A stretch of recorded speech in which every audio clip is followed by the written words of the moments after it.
اللہ کے رسول صلی اللہ علیہ وسلم اپنے صحابہ کو زندگی کے تمام معاملات میں استخارہ کرنا سکھاتے تھے۔ استخارہ کس کو کہتے ہیں؟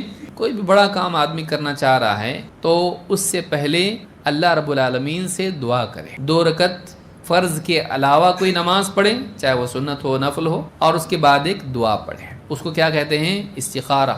استخارہ کا مطلب ہے اللہ سے خیر مانگنا، مشورہ کرنا نہیں ہو۔ اس لیے بعض لوگ کیا کہتے ہیں؟ استخارہ کر کی دعا پڑھا میں، سویا لیکن کچھ بھی خواب نہیں آیا، تو استخارہ کا خواب سے کوئی تعلق نہیں ہے۔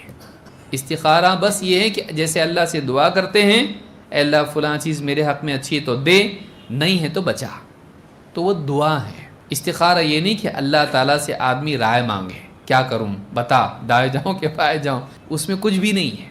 وہ بس یہ کہ اللہ دے دے، منزل تک پہنچا دے، اگر یہ خیر ہے تو، نہیں تو بچا لے۔ بعض لوگ دوسروں کا بھی استخارہ کرتے ہیں کمپیوٹر لے کے، ہاں، اگر ایسا ہوتا تو خود اللہ کے نبی صلی اللہ علیہ وسلم کرتے۔ یہ ساری خرافات ہیں، اس سے بچنا چاہیے۔ اللہ کے رسول صلی اللہ علیہ وسلم اپنے صحابہ کو استخارہ سکھاتے تھے تمام معاملات میں، ویسے ہی جیسے آپ انہیں قرآن کی صورتیں سکھاتے تھے۔